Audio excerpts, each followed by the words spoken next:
ulo ng Pangasinan, may isang tulay na hindi lang bakal at semento ang bumubuo, kundi koneksyon, kasaysayan at pangarap.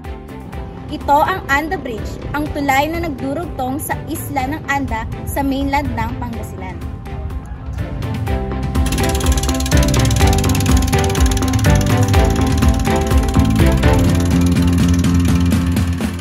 Ngayon ay narito kami sa Anda Bridge upang ipakita sa inyo ang ganda nito at tuklasin ang kasaysayan nito. Parina sa Anda Bridge! Noong unang panahon, ang tanging paraan ng mga tao papundang Anda ay pagsakay ng bangka. Mahirap pa, ngunit patuloy pa rin ang daloy ng buhay.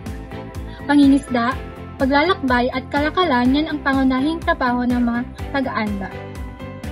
Hanggang sa dumating ang Anda Bridge, isang proyekto na literal na nagbukas ng daan patungo sa progreso. Itinayo ito noong dekada 90 at pinasanayaan sa panahon ni dating Pangulong Fidel V. Ramos na isa ring taga-Pangasinan. Hindi basta-basta ang pagkakagawa ng tulay na ito. May mga board piles na abot hanggang 57.5 metro ang lalim. Parang building na nakabaon sa lupa sa ilalim ng dagat. Kaya kahit dumaan ang bagyo o alon, nananatiling matatag ang Anda Bridge, gaya ng mga tao sa Pangasinan. Dahil sa tulay na ito, mas mabilis na ang biyahe, mas buhay na ang turismo at bukas na ang oportunidad. Mula sa sariwang isda hanggang sa mga magagandang tanawid, mas madali nang maabot ang ganda ng isda. Di lang tulay, kundi tulay ng kabuhayan at pagkakaisa. Kahit maliit na bayan, dala ng Anda ang malaking kwento ng pagkakapit-bisig ng mga Pangasinense. Alam niyo ba? Ano yun? Ang Anda Bridge ay isa sa pinakamahabang tulay sa buong Pangasinan. At dahil sa lokasyon nito, tanaw dito ang Lingayen Gulf, isa sa mga pinakapanalong sunset views sa buong probinsya. Dito rin nagaganap ang ilan sa mga local festival at cycling events na dinadaluhan ng mga taga-ibang bayan. At syempre, proud moment. Dahil sa tulay na to, mas dumadami ang turista at mas lumalago ang lokal na ekonomiya ng Anda. Para mas maramdaman natin ang kwento ng Anda Bridge, pakinggan natin mismo ang mga taong araw-araw na dumadaan at nabubuhay dahil sa tulay na ito.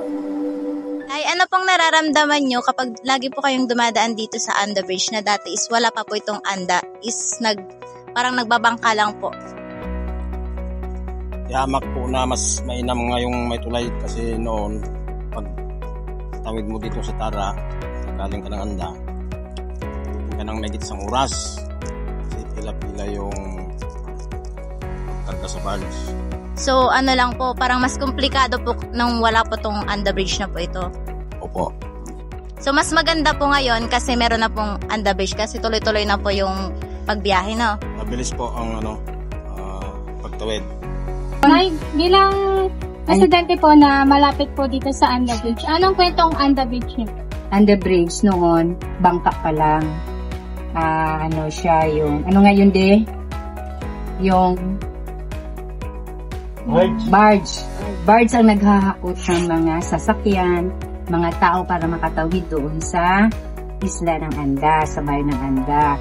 And then, sa matagal na panahon, nagkaroon ng project, yung time pa, if I'm not mistaken, time ni Ramos. Or before Ramos. Kasi, before Ramos, kasi si Ramos na nag-award after 5 years. 5 years yan. And then, siya nang nag-award, siya nang nag-cutting dyan. Hindi ko alam kung presidente na ba siya nung ginagawa yan.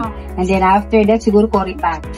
And then, after that, yun na, happy na mga tao dahil nakakatawid na po. Napakaganda ng aming tulay, linalakad namin, nagagamit Less gastos na rin po. Less gastos and less oras. So, yung mga tao maganda na kanilang running na kanilang business or pag-travel because of that beautiful and bridge connecting from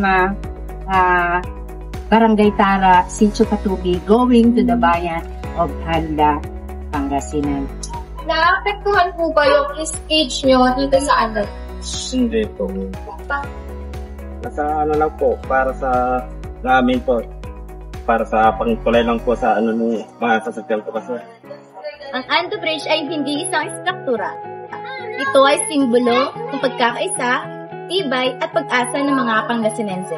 Mula noon hanggang ngayon, ito ang nagdurugtong sa mga puso't pangarap ng bawat taga-Anda.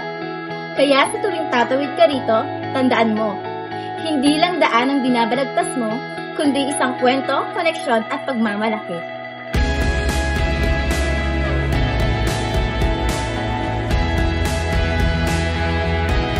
Beautiful Anda Bridge connecting from